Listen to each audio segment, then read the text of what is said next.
Good evening. Thank you all for being here. Welcome to tonight's election forum and conversation with candidates.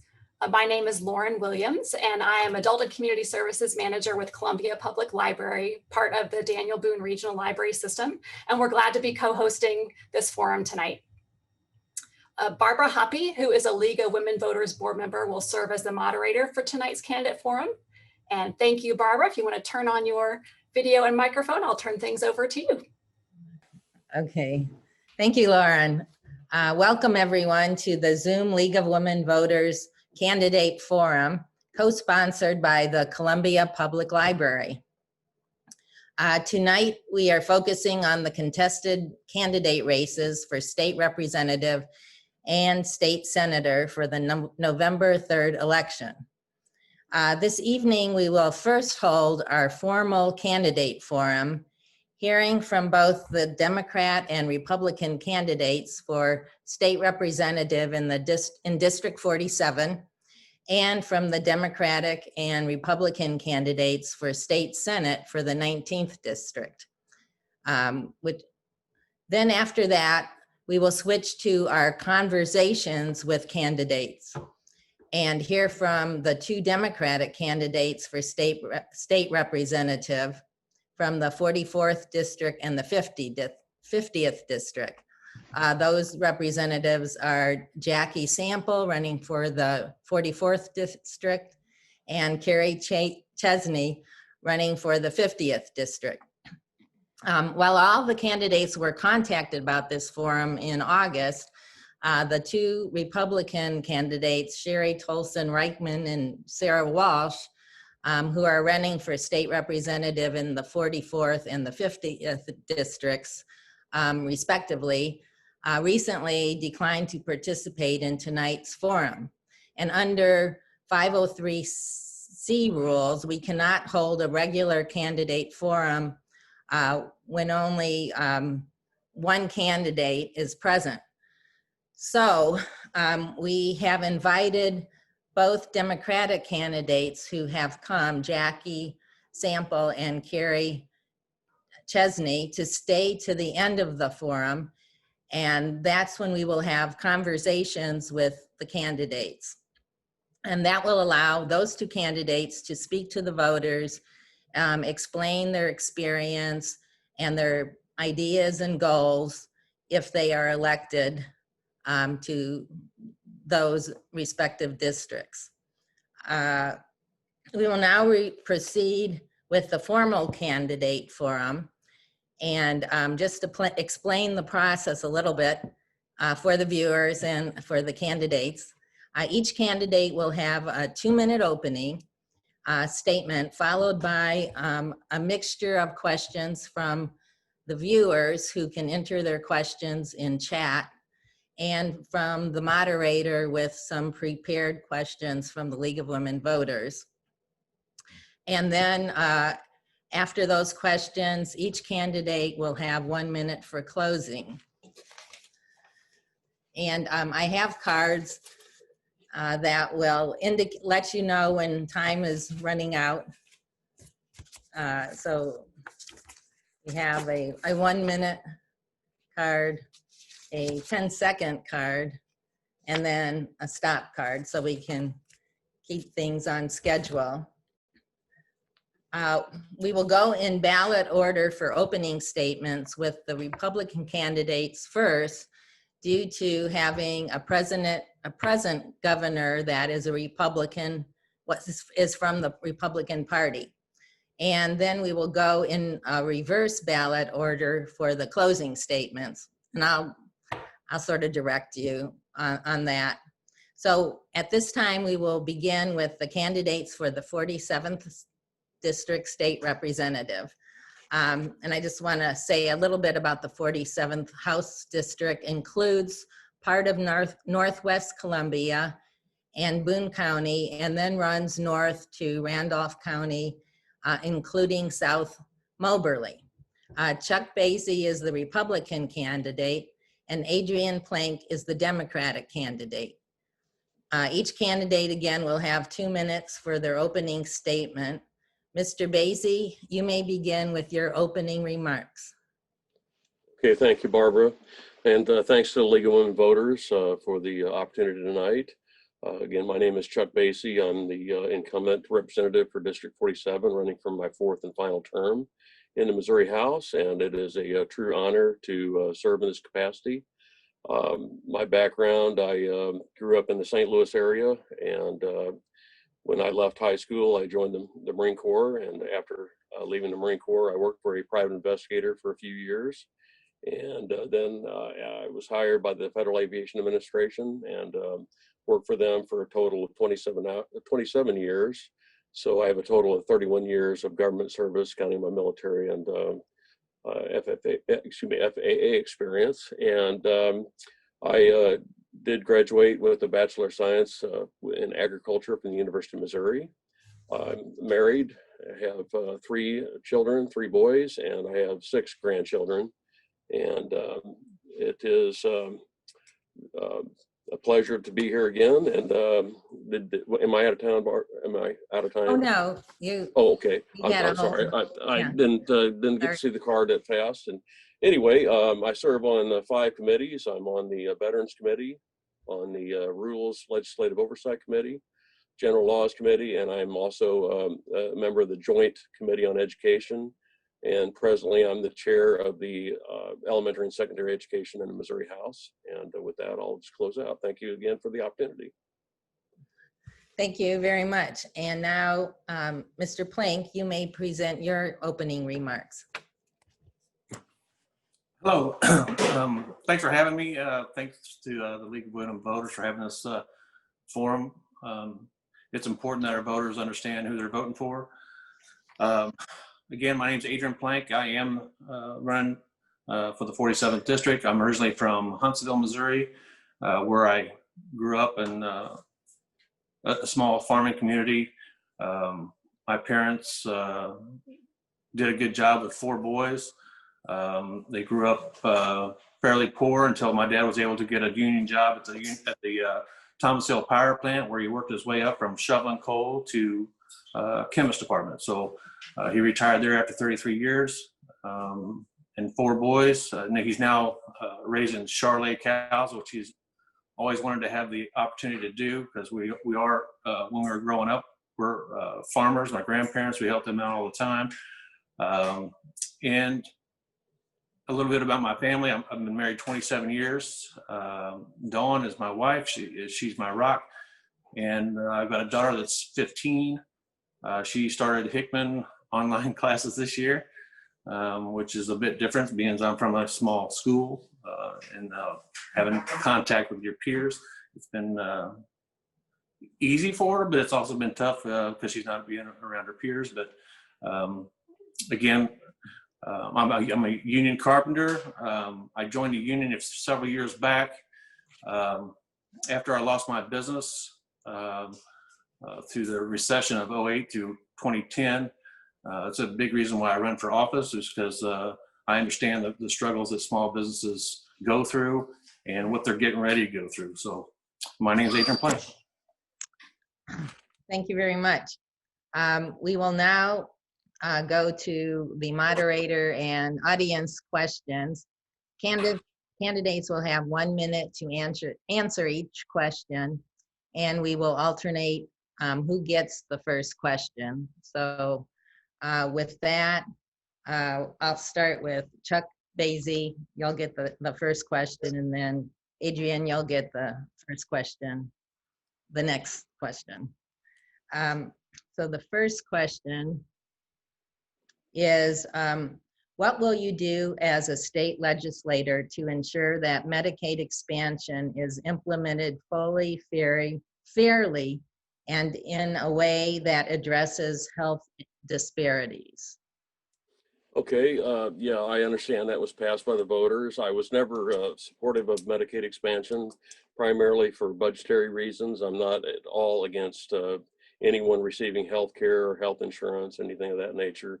But in 2000, the Medicaid program was 18% of the Missouri budget, and by 2020, it has ballooned to 40%. So that's a 220% increase. And if we keep going in that trajectory, it will not be sustainable due to the fact that we have to have a balanced budget in Missouri. And there's the way it was passed, there was no funding mechanism. So it's going to be very, very difficult to provide that extra funding for a new government program that is now in front of us. So we are going to have to more than likely make cuts, and that will be a tough job for the budget committee. And with that, I think I'm probably out of time, but thank you for the question. Thank you. And Adrian, did you want me to repeat the question, or? Sure, go ahead. What will you do as a state legislator to ensure that Medicaid expansion is implemented fully, fairly, and in a way that addresses health disparities? Well, it is a budget issue. The Medicaid expansion will go from 60-40 from federal to state to 90-10. It allowed a couple 100,000 people to the expansion. It'll bring billions of dollars into our economy. It'll create approximately 16,000 jobs per year.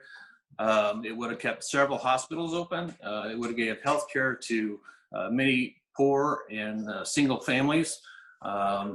And I think we've seen where we're cutting kids off of Medicaid here in the last year has been a big failure, because now we're in a COVID situation.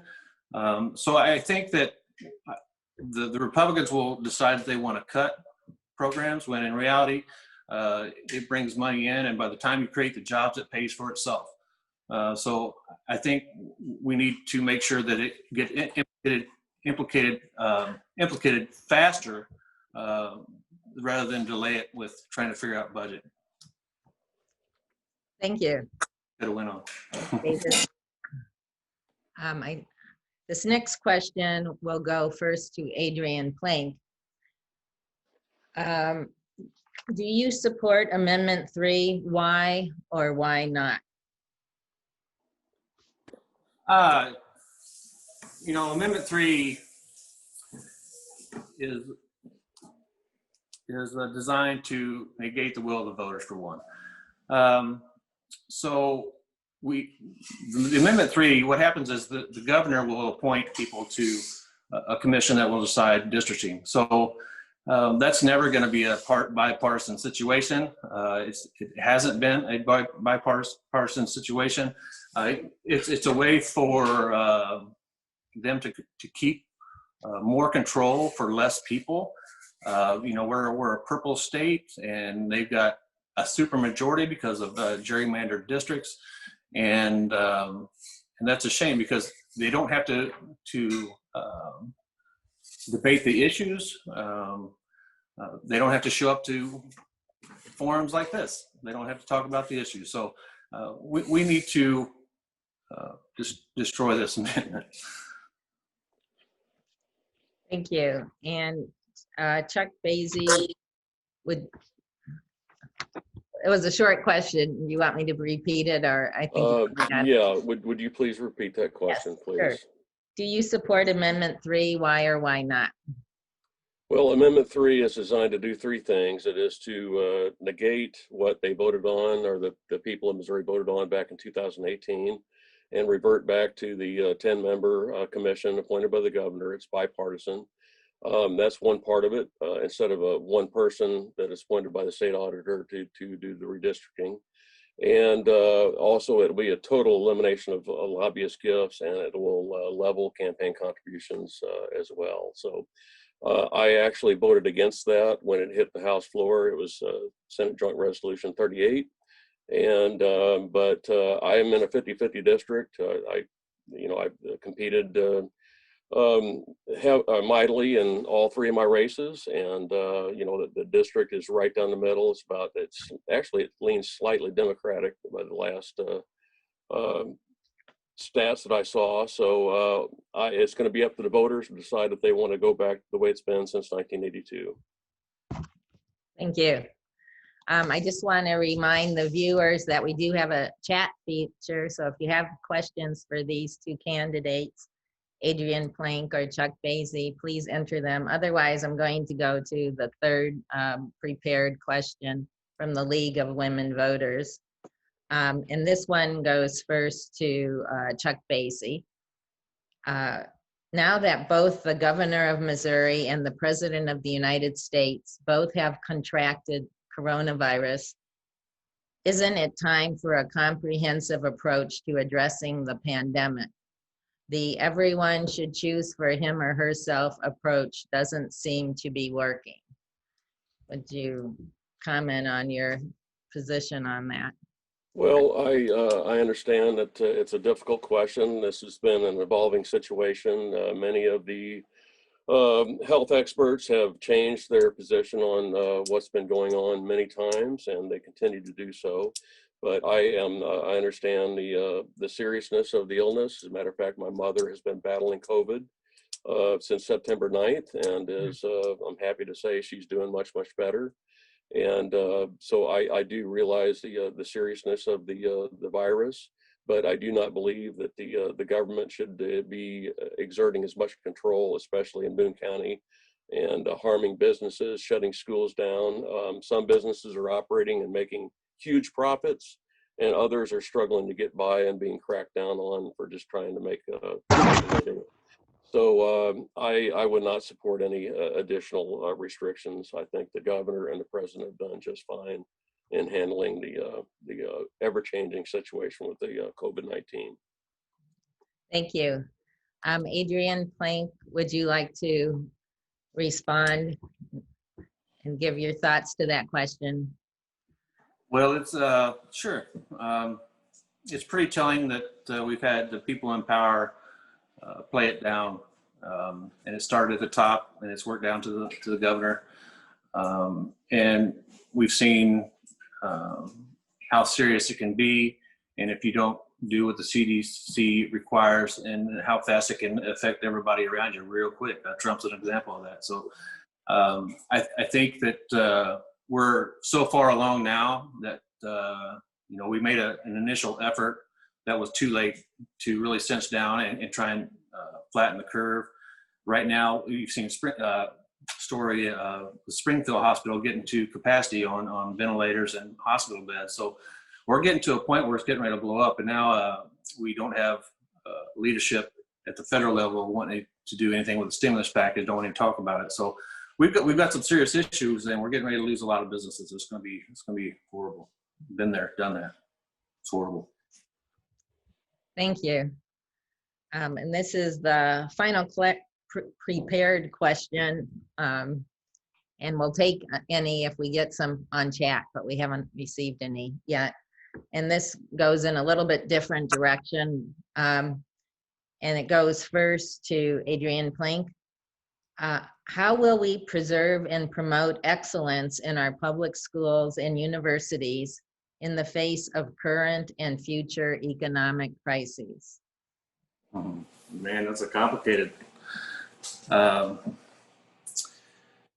Well, I mean, the only real way to be able to do it in the crisis that we're in now is we've really got to cinch down on CDC requirements, especially when it comes to schools, our children.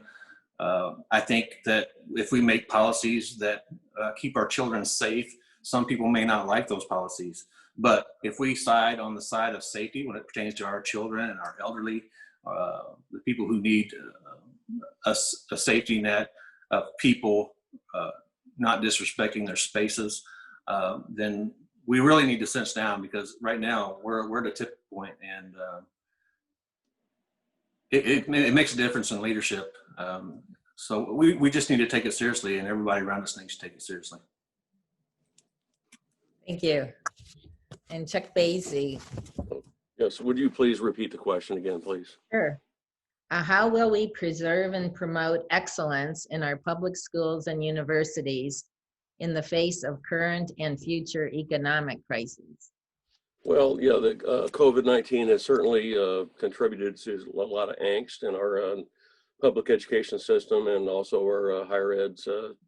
The university is handling it a little different than the Columbia Public Schools are. They opted to open back up, and with I think some fairly common sense practices. They're requiring masks for the students to be wearing masks, and all that. I believe, based on some parents I'm working with right now, that there is a overwhelming desire for our parents, from our parents, to have Columbia Public Schools open back up.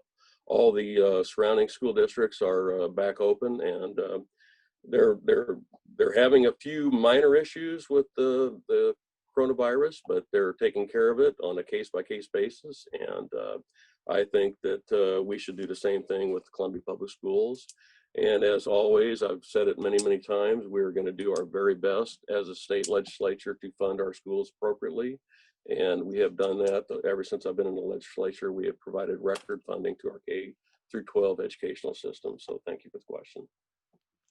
Thank you. And that, let's see, there was one question that came in, and I think we have time for it at the beginning of the program. Let's see. Okay. In regard to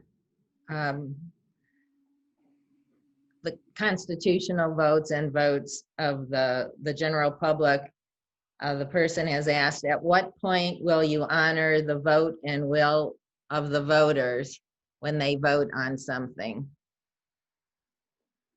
And this would go to Adrian Plank first. Or no, it goes to Chuck Basie first. Okay, if I understand the question is, are we going to honor the vote of the people? Is that what the question is? Yeah, when they vote. Yeah, I assume they're talking about the Clean Missouri or the Amendment 3. Again, I voted against that on the floor of the House of Representatives. You know, that's a process that we go through as a state legislature. You know, people file bills and resolutions, and so that happened to pass the General Assembly, and that is why it's on the ballot. And you know, there's not a whole lot one particular representative can do to stop that. You know, I thought it was appropriate to vote no on that when it hit the House floor, and that's what we're faced with. So if the voters opt to leave Clean Missouri in place, then they will vote down Amendment 3, and we'll find that out in 4 short weeks from today. Okay, thank you. And Adrian Plank, would you respond? You know, the vote of the people is, I mean, it's a big deal. Whenever you have a majority of the people in the state that choose a direction for policy, then it needs to be honored. Even if, you know, it's a Democrat issue versus, you know, we play this divide game instead of figuring out what's best for everybody. And I think if we did more of that instead of top-down politics, and we actually represent the people in our districts, then we wouldn't be having these conversations. We've had to legislate as people, as citizens, because the people that are in office now ignore the voters. So I think I think if we really want to change that, we need to elect new people. Thank you. That will conclude, let me see. Yeah, that will conclude this section of the candidate forum. I want to thank both of our candidates very much for participating in this forum and sharing your thoughts. Now we're going to move over to the next candidate forum. And hopefully, I want to check in. Has Kayla Browden checked in yet? Yes. We need both candidates. He is in. Okay, I couldn't see that. So we will now proceed with the candidate forum and our candidates for the state senate, the 19th district. Kayla Browden is the Republican. Kayla. Oh, would you like for them to do their closing remarks?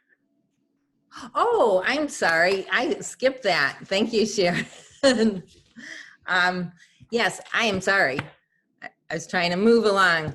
Yes, we'll do closing remarks and in the reverse order of opening remarks. So Adrian Plank will give a minute closing remarks. Yeah, I just want to say that as a person who understands the struggles that are about to happen to small businesses, and it's happening to small businesses, I've been there. You know, I had my own company for 10 years, and economic policy from the top shut a lot of people down in the recession. And I was a part of that, and it took away everything I had. So, and everything I worked for, it left me in a lull. So I just want to confirm to the voters that when elected, small businesses will be a big part of development in Missouri. Regardless of what's happened the last 10 years, economic development in general has been stagnant in Missouri. The voters decided to do medical marijuana, and we may see the fruits of that coming up, but that had to be done by the will of the people also. So I just want to confirm that I'll be there for small businesses and working class folks, and I appreciate your vote. Thank you. Thank you. And now, Chuck Basie, your closing remarks. Okay, thank you very much. Again, appreciate the League of Women Voters for hosting this event tonight. I just want to highlight my endorsements to date. I've been endorsed by the Missouri Right to Life, Missouri Cattlemen's Association, the Missouri Fraternal Order of Police, the Columbia Police Officers Association, the Missouri Cattlemen Association, the National Federation of Independent Business, and the National Rifle Association. And just today I received the Missouri Nurses Association endorsement. I received the 2020 Business Champion Award from the Missouri Chamber of Commerce. I am received for the third election cycle the 2020 Friend of Agriculture Award from the Missouri Farm Bureau. And because of my efforts on some very tough legislation, I have been recognized by a couple of developmental disability organizations for getting some legislation passed to help children receive very critical therapies that they were not receiving before. So I appreciate the opportunity, and thank you so much for inviting me to this event. Thanks.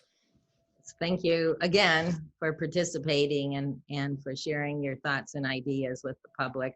Sorry I missed the closing, and glad I got back to it. Not a problem. Now we will proceed with the next part of the candidate forum. And with our candidates for the state Senate race, 19th district, Kayla Browden is the Republican candidate and Judy Baker is the Democratic candidate. The 19th district includes Boone and Cooper counties. Each candidate will have 2 minutes for opening statements. Then we will follow with a mix of moderator and audience questions, and then 1 minute for closing statements, which I will hopefully not forget this time. Let's see, Mr. Rowden, I had explained earlier that we start with the Republican candidate because we have a Republican governor. That's our rules. So, Mr. Rowden, you may begin with your opening remarks. Thank you, Barbara, and thank you to the League for the opportunity to be here and to interact with you guys. I think this is maybe my 10th one of these, 8th or 9th or 10th, something like that. So always an honor, always a privilege to engage in this way. For anybody who doesn't know, I'm Senator Kayla Browden. As Barbara said, I have the fortunate honor of being able to represent the 19th Senate District, which is Boone County and Cooper County. We live here in Columbia. My wife, Aubrey, and I have been married for 15 years. We have 2 kids. Willem is 7. Adele is about to turn 2 here in a couple of weeks, and she has got me wrapped around her finger. And so I am finishing up my first term in the state Senate. My wife and I are both small business owners, and I have the honor, in addition to being the senator for this area, of serving as the Senate Majority Leader. I love this area. I love this community. This district is probably the most diverse politically and otherwise in the state.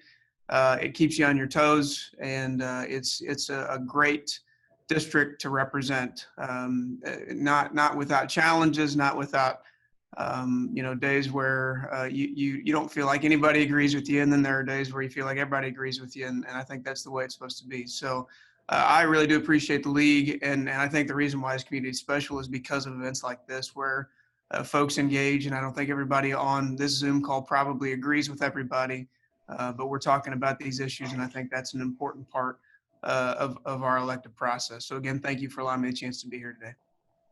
Thank you. And now Ms. Baker, you may present your opening remarks.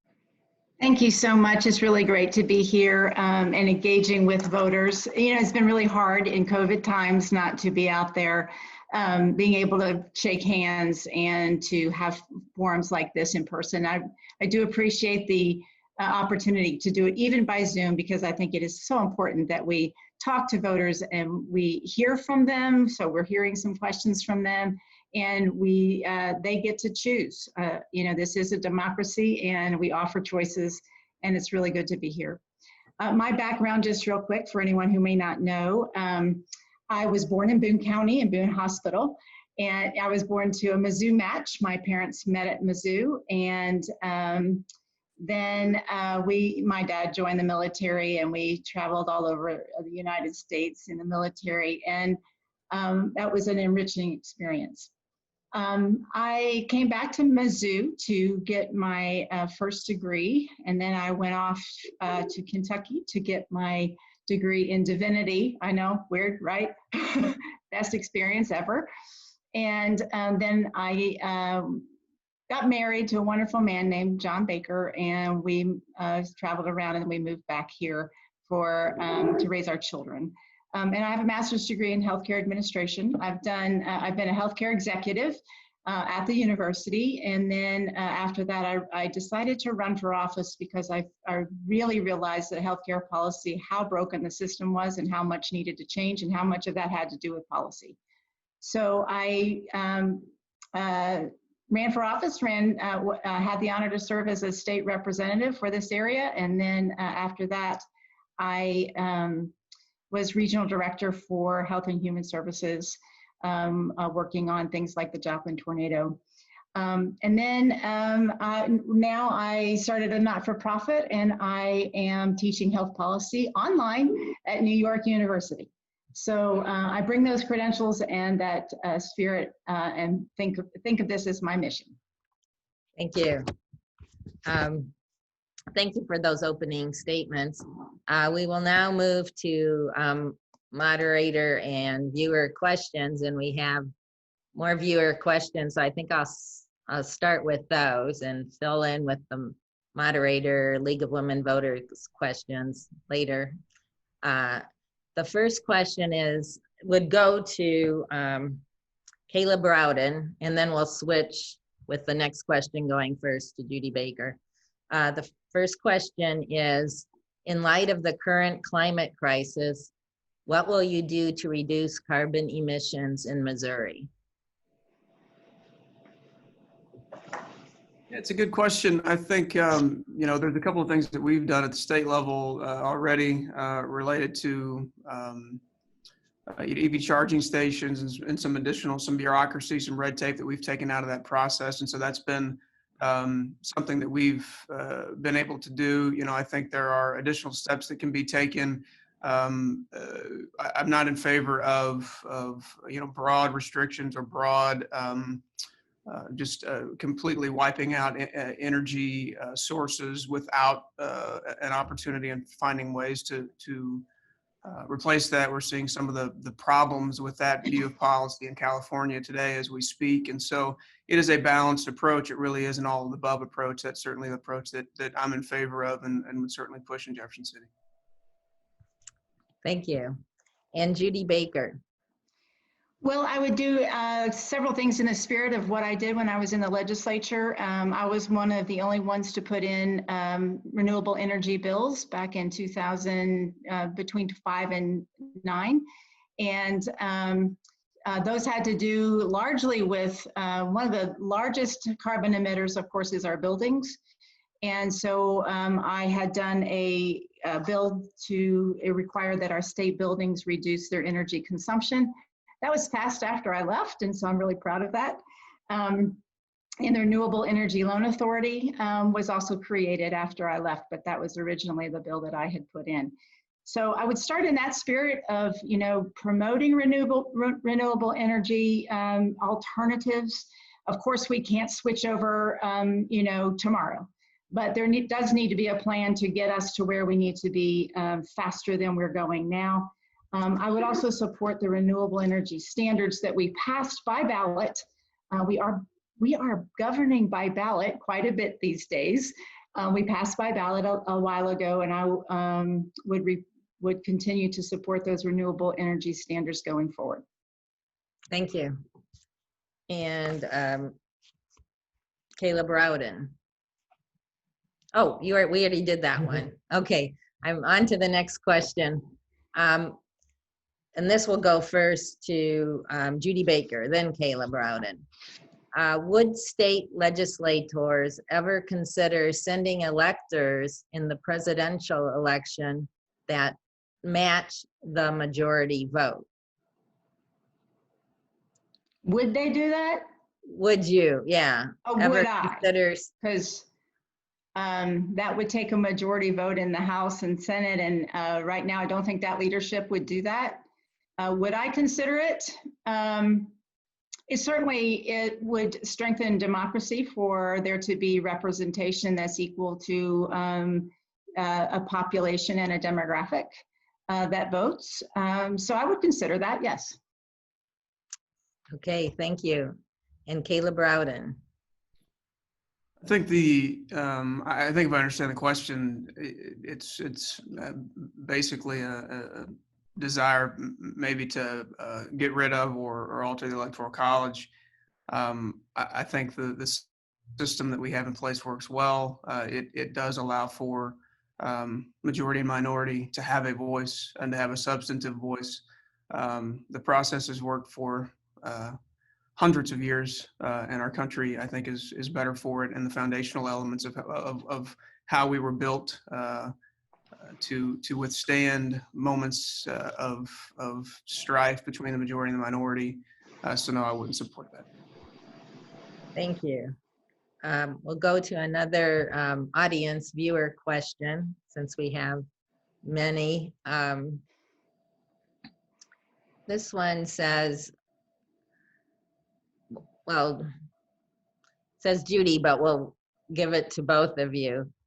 As a healthcare professional, how would you improve or change the way that COVID is handled in Missouri? And Kayla, we'll let you do your answer accordingly in response. Sure. Yeah, there's a couple of things I'll say. One, I think we've seen a lot of folks that want to armchair quarterback, the response to COVID in the middle of it. And I think part of the issue that we dealt with, at least in the early stages, and we were dealing with it in the middle of session, we actually canceled session for 6 weeks because of really the fear of the unknown. There were a lot of things that we didn't know about COVID, how it was transmitted, who was more susceptible, who was potentially had more problematic underlying elements. And so all of those things were incredibly frightening to a lot of people, and still are to some degree. I think we know more now, obviously, and we're learning more every day about the realities of COVID-19. It is real. It is a problem. It has impacted a lot of people. And so my goal would be to learn from the moment that we're in, to figure out how we move forward, and make sure that if we have another instance like this, that we learn from our mistakes and are better for it the next time. Thank you. And Judy, if you could respond. Well, as a healthcare professional and as a public health guru, really, I teach it at university, I would have done a better job. I think that I would have done many things differently. Firstly, modeling the behavior that we ask other people to do, and that would be wearing a mask and social distancing and supporting the testing and contact tracing, and to make sure that there was a plan for how to deliver all of that. I would also maybe a good idea would have been to do Medicare expansion quicker than we're going to be doing. And it's not going to happen until July of next year, even though it was passed by the will of the voters. And we saw that because we have so much health disparity and access to health insurance disparity, that we have a lot of people who don't have access to even get the care that they need or the testing that they need. So we need to make sure that we are able to, people are able to get into hospitals and clinics and get tested and make a plan for their care. Thank you. There's quite a few health-related questions.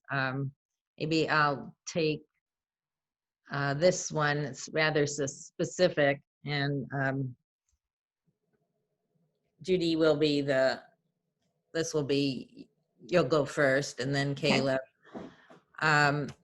If the Missouri AG suit in the Supreme Court against ACA is successful, how would you guarantee health care for Missourians? So if the ACA is overturned, is that what we're saying? Yes. So if the ACA is overturned, hundreds of thousands of Missourians will lose health care, first of all. It will send everything into disarray. The system that was being built with the ACA was largely, it was an insurance reform for the most part, but people over 65 have Medicare and mostly, and then people who work at high-paying jobs have health care, and people who are on the severely, in Missouri, you have to be severely impoverished in order to have Medicaid. So it created this gap that the insurance exchanges filled in, and for people who could buy in, and then for those who couldn't, who are so low income but still working, this is for working low income families, Medicaid expansion was available. So you'd have so many things that we would lose if the ACA is overturned. I know that I just described the problem. If it's overturned, we have a big problem, and we're going to have to solve it. I'll be the healthcare professional that can do that. Thank you. And Kayla Browden, would you like to respond to that question? Yeah, I mean, I think there are a couple of things we could do. There were some, I think, fairly popular and functionally effective parts of the ACA that I think we could implement here at the state level. Coverage of pre-existing conditions, the age limit being raised 26 for kids that are still on a parent's plan. There were some things in the ACA I think that were good and were necessary and are effective. Then beyond that, I think how you get at the deeper root of the problem is to find that state solution. I think the state solution includes competition. I think the state solution includes innovation. I think the state solution includes partnerships with higher education to utilize research, utilize the public sector, partnering with the private sector, to figure out the best path forward. But I have always contended that a state solution is probably a better solution because we know the needs of Missourians better than the federal government, and I think that will always be the case. Thank you. We have a question that's sort of directed at Kayla Browden, but Judy, you can respond accordingly. And I think Kayla gets this question first. It's, as the majority floor leader, you are uniquely able to stop legislation single-handedly. Why didn't you keep SJR 38 from passing? And you might want to explain SJR 38. SJR 38, I think it was the bill number for putting Amendment 3 on the ballot. The question is right. I do have a unique ability to keep bad things from happening and to help push good things across the finish line, and we've done that in a number of cases.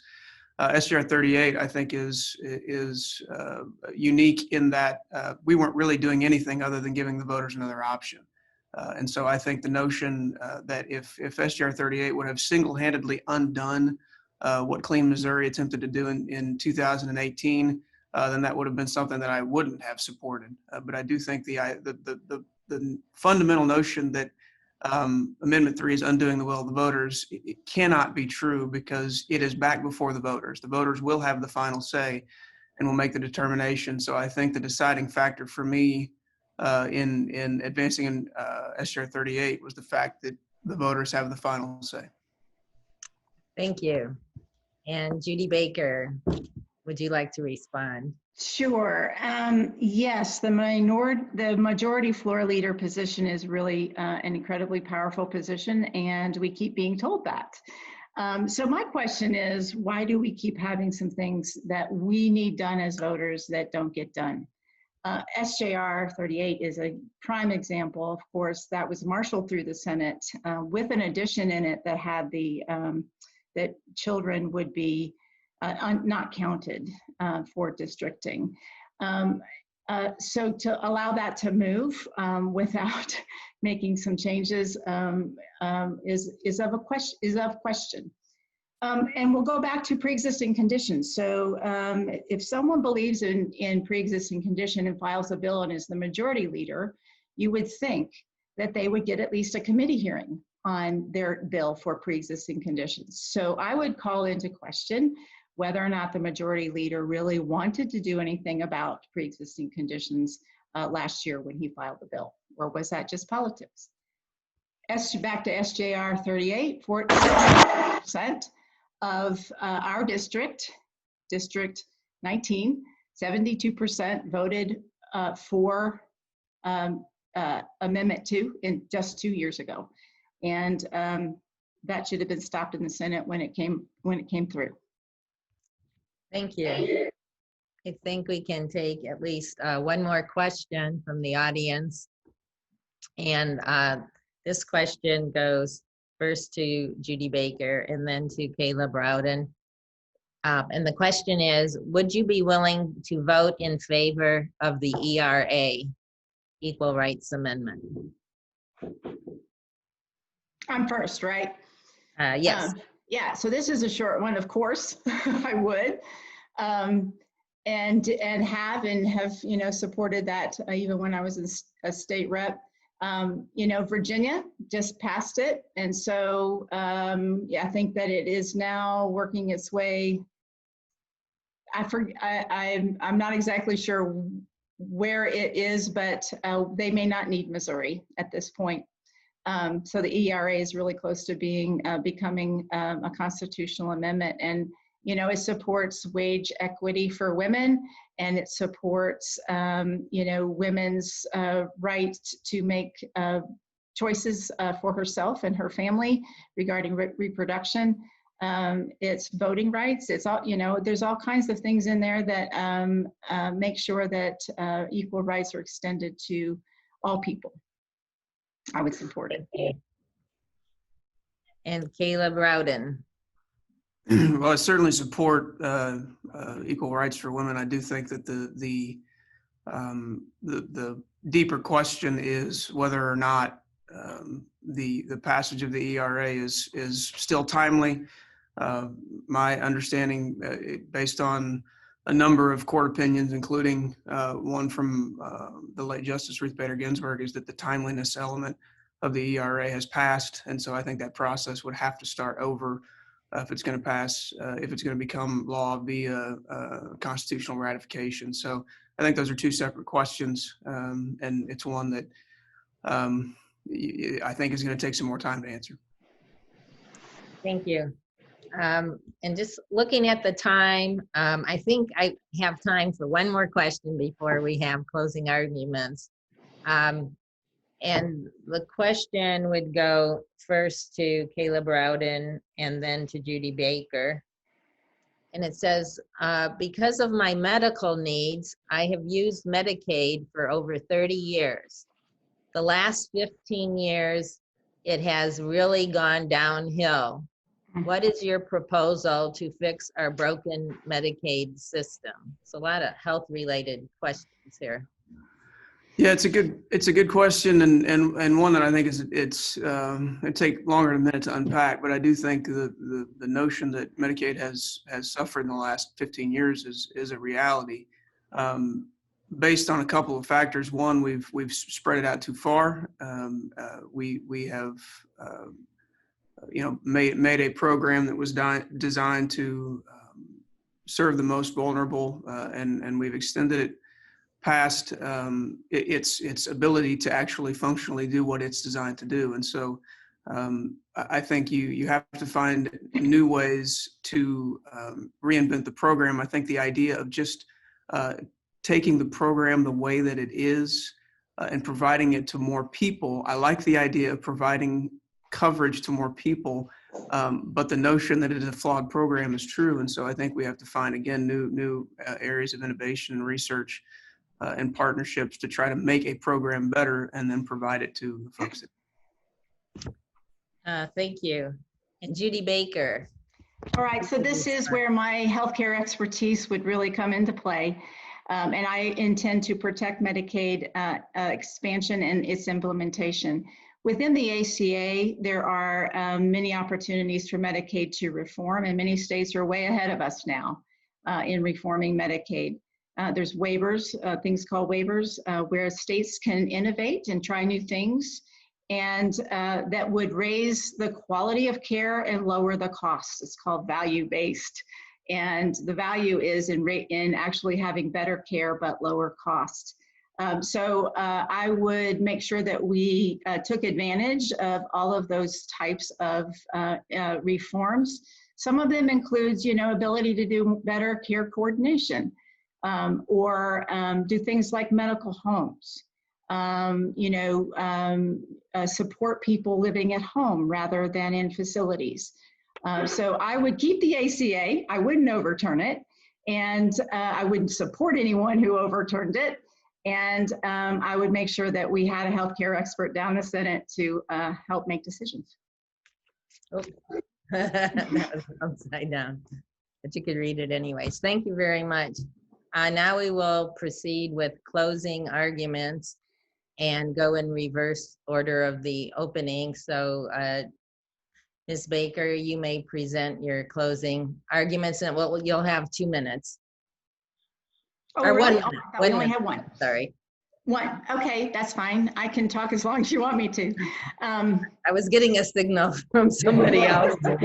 So democracy demands that the majority rules. And I am largely running for Senate in order to make sure that the majority rules. And in the state of Missouri, we've been governing by ballot. People have, we've had people who've had to, out of their own pocket, try to get something on a ballot because they know that the majority wants to do certain things. And that would be, we had to take Medicaid expansion to the ballot, passed in our district with 63%. We had to take Clean Missouri to the ballot and passed with 72% in our district. We demand fair maps. We demand supporting working families through, we had to take to the ballot to overturn right to work. We had to take to the ballot to increase minimum wage. We had to take to the ballot the renewable energy standards. All I have to say is if you want a person who will protect the will of the people, it's Judy Baker. It's yes on Judy and no on 3. Thank you. And Kayla Browden, your closing statement. Well, again, thank you for having me tonight. It really has been a pleasure to speak to you. It's been a pleasure to have the chance to serve in the state Senate for the last 4 years. I will continue to do what I have done in the Senate, which is to bring results back to mid-Missouri. Judy is right in that the majority leader is one of the most consequential positions in Jefferson City and is uniquely positioned to do what no one else can do, which is to bring results home, to fund the rebuilding the Roachport Bridge, to stand in the way of arbitrary cuts to the University of Missouri, to fight for rural broadband dollars, and to do those things in a way that brings people together and doesn't drive people apart. It's what I've done for the last 4 years, and it's what I plan to do for the next. Thank you for allowing me to engage with you tonight. Thank you. We really want to sincerely thank, and we really appreciate both of the candidates for the state District 19, Judy Baker and Kayla Browden, for being here tonight and speaking. And at this point, We are concluding the formal candidate forum section of this program, and we will now proceed with conversations with candidates, as I explained earlier in the program. So the Democratic candidate for the 44th district is Jackie Sample. The 44th House District is located in Northeast Columbia in Boone County.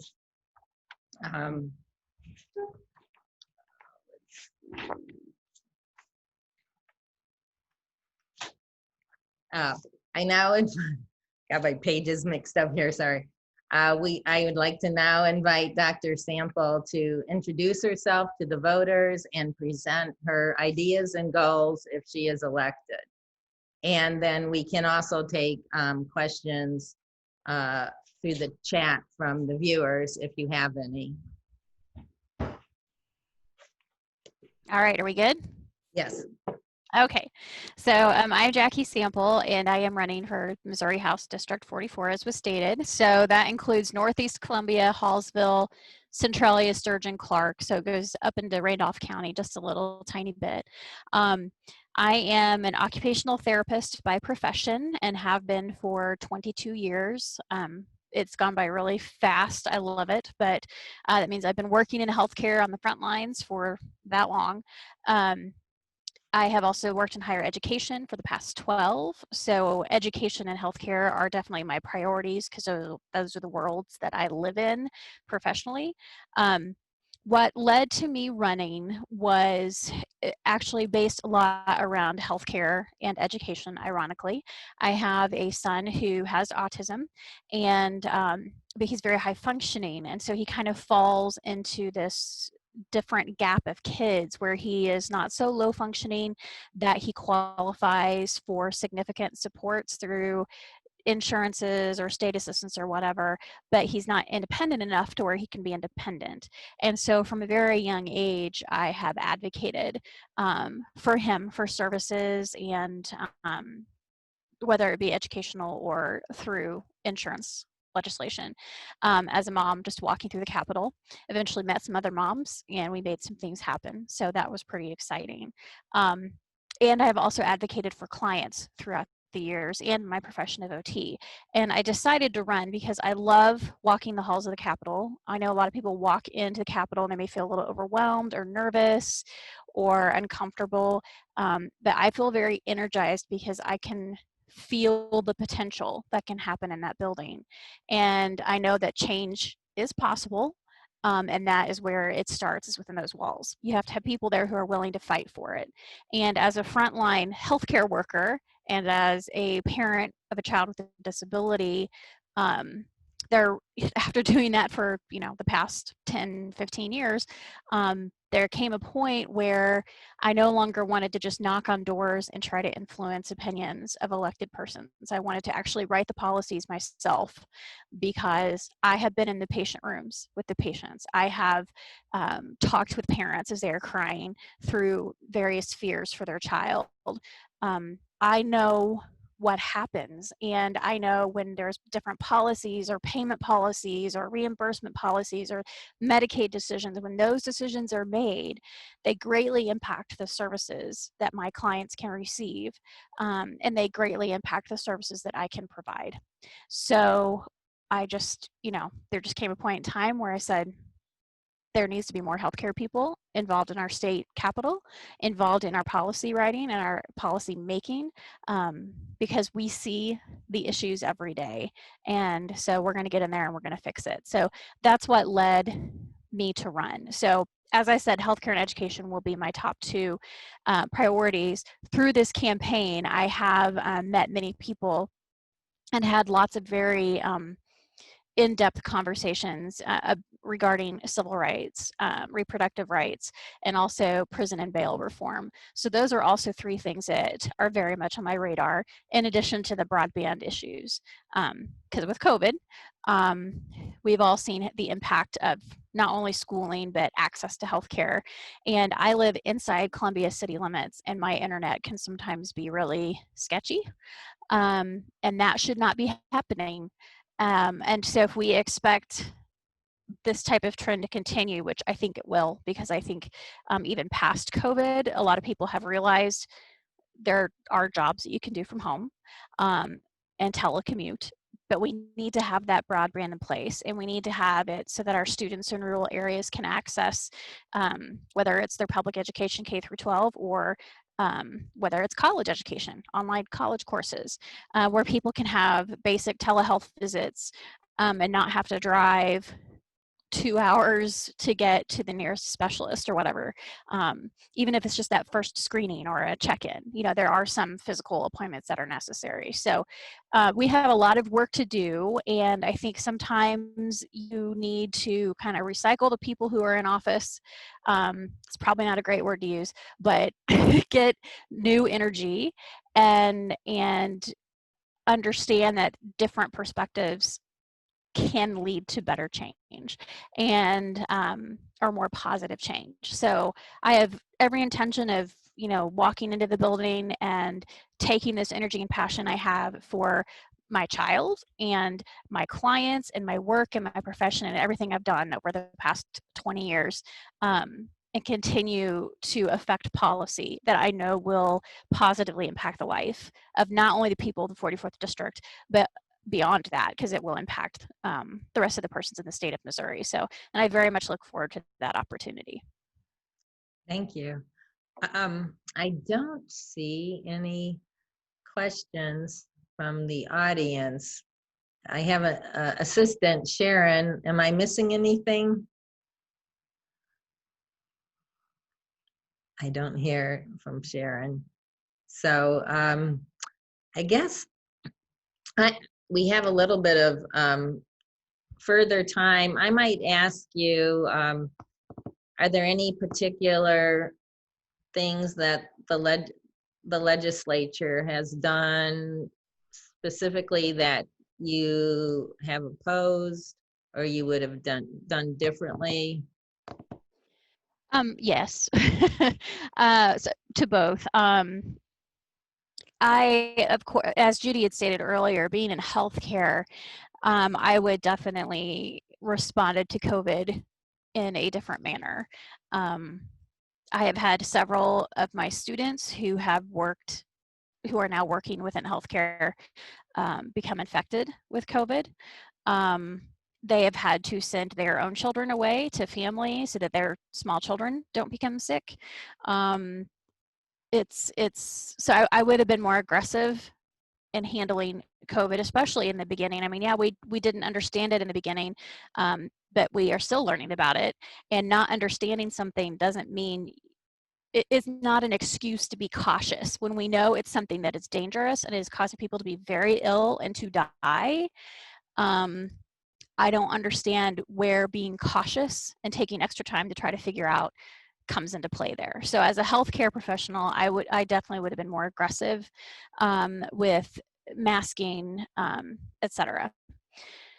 I'm trying to think. There's this I think was kind of touched on, but not really. So I'm going to bring it up. I know last session there were several bills, and I don't have the numbers in front of me written down, but we're very outwardly biased against the LGBTQ community.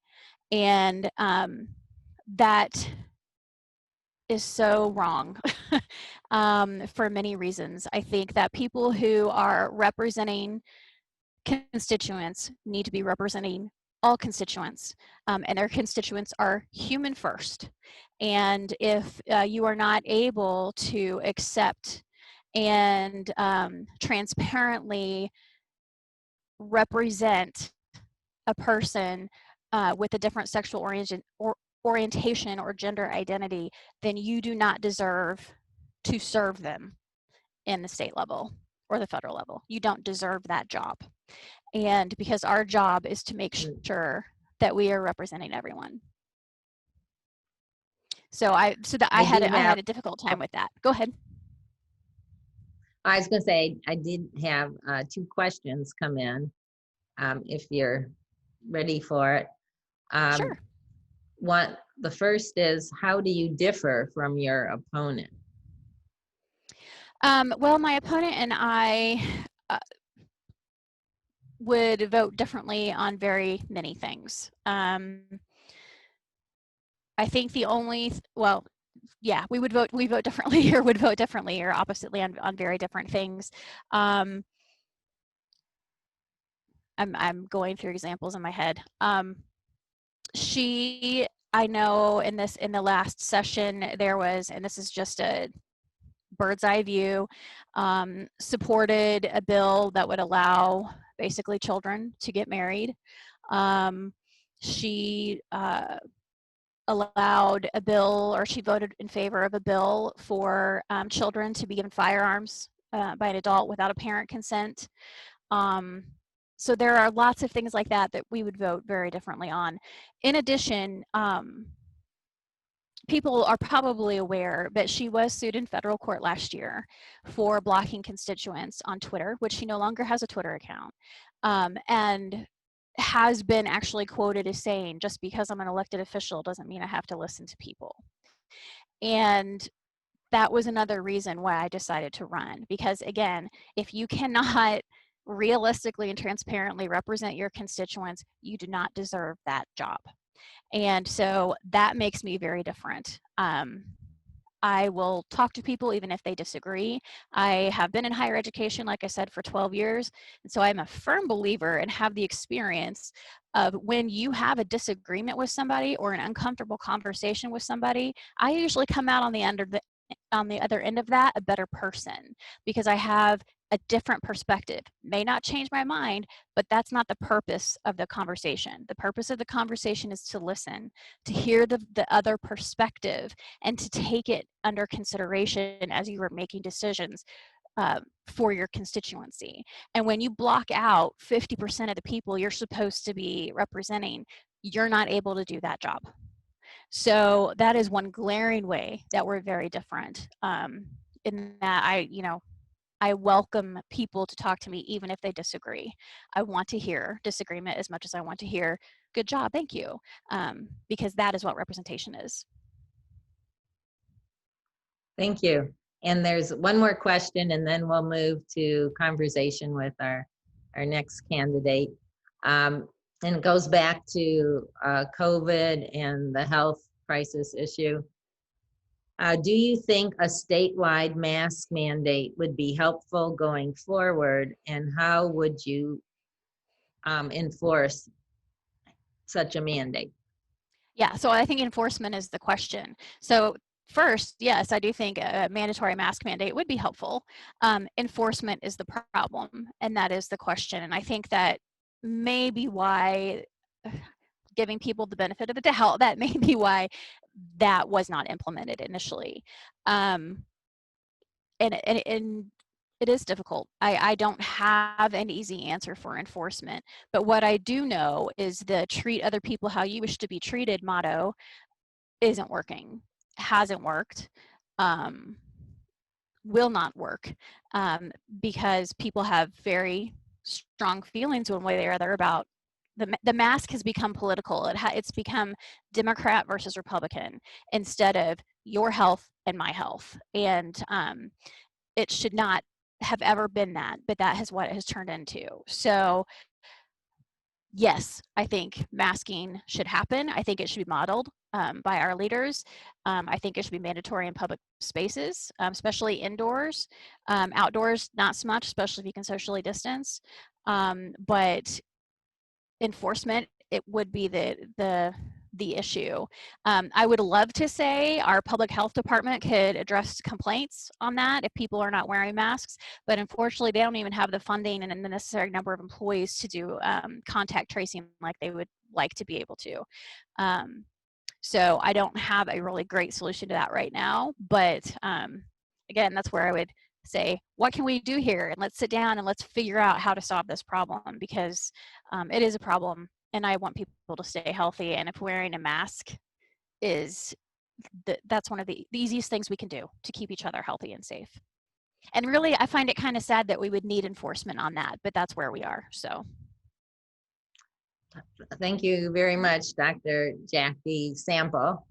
And now we will move to conversations with the Democratic candidate for the 50th State Representative District, Dr. Carrie Chesney.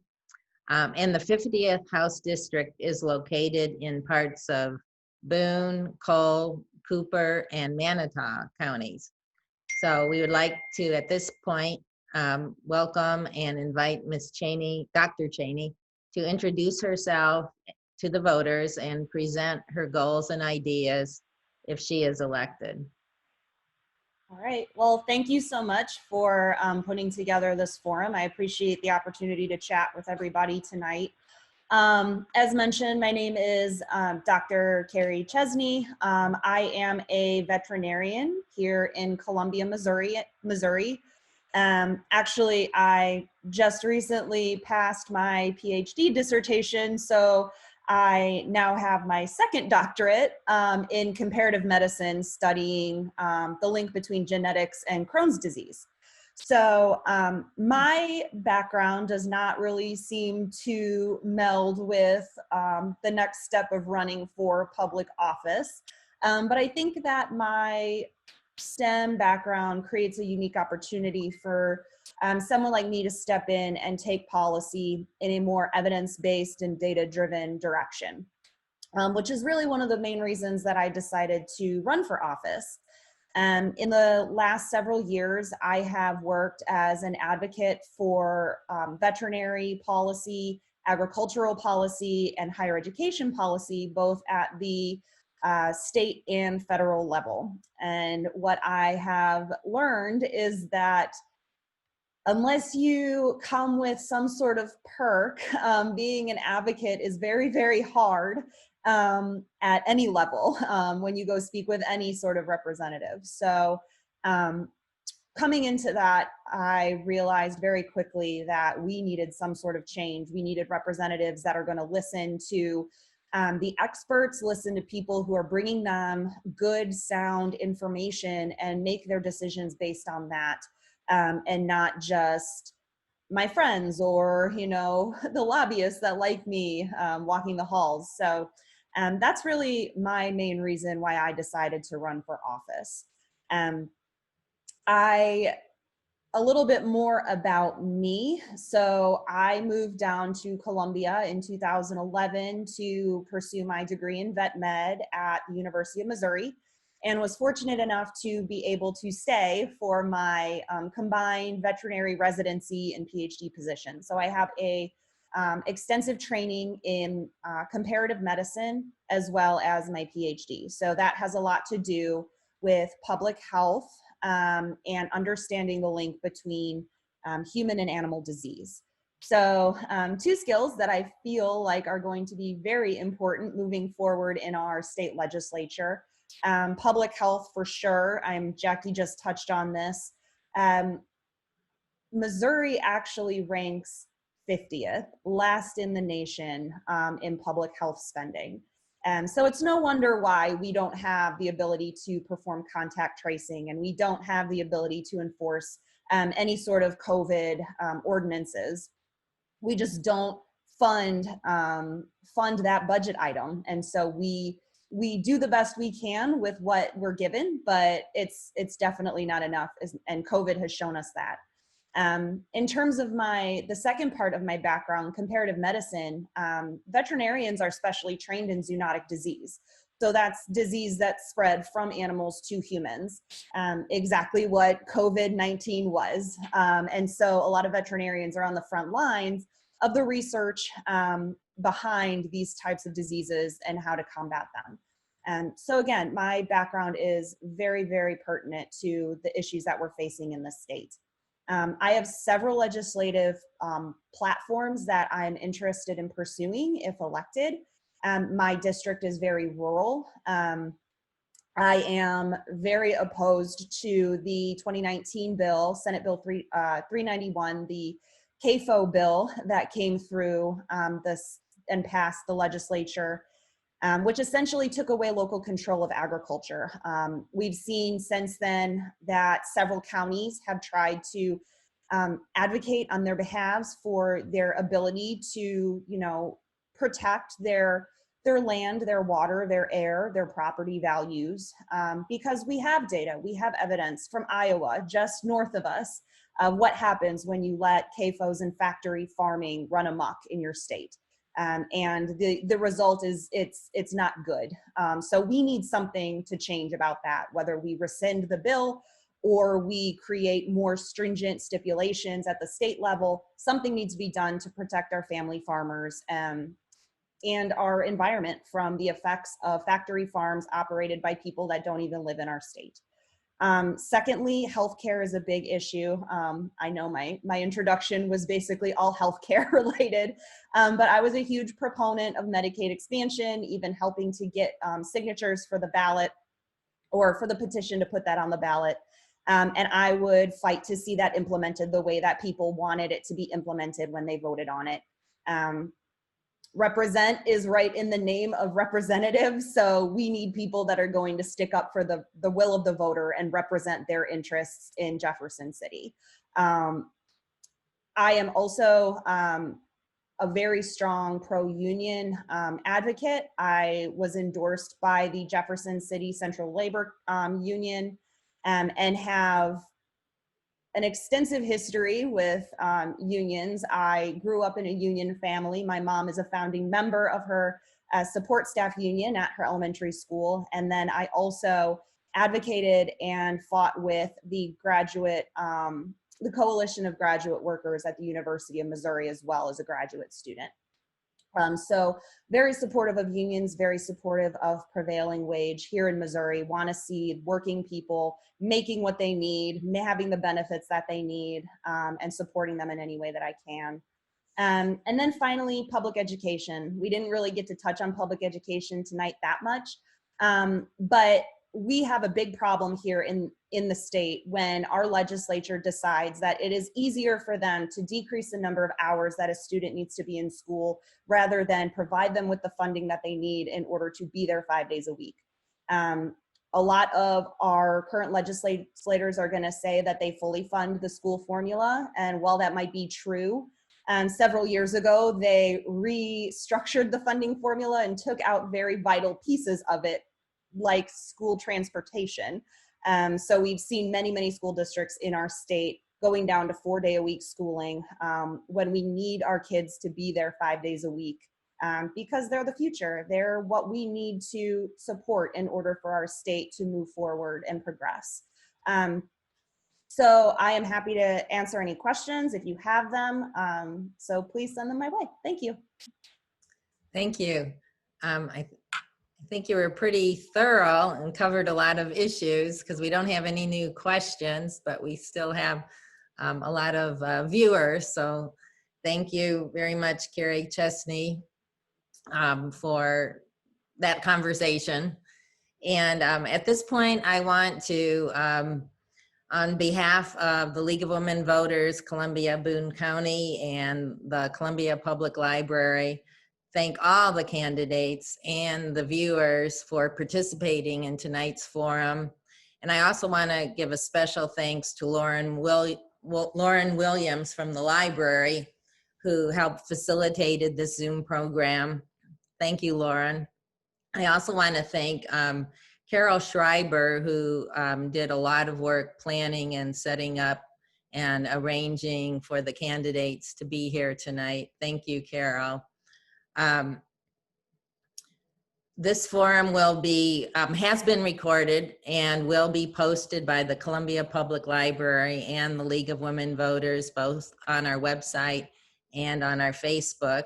And we want to remind you to vote by absentee or mail-in ballots or to vote in person on November 3rd.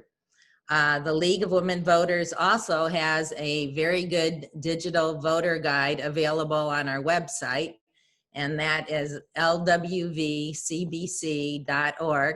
So if you haven't voted yet, please check that out. The library, or the League of Women Voters will, and the library will have 2 additional Zoom candidate forums coming up. One is on Tuesday, October 13th at 7 p.m. And we will have the Republican and Democratic candidates for the Boone County Commissioners for both the Southern District 1 and the Northern District 2. So please tune in on October 13th for that. And then on Wednesday, October 14th at 7 p.m., we'll have the Zoom candidate forum for Republican and Democratic candidates for Boone County Sheriff and for the Democratic and Republican candidates for Circuit Judge, Circuit 13, Division 4. So please tune in for both of those, as well as we have a Amendment 3 forum, or no on Amendment 3 forum this Thursday at 7 p.m. So with that, I would like to thank everyone again and end the program. And again, remind everyone to go out and vote and get your friends and neighbors to vote also. Thanks. Thank you so much.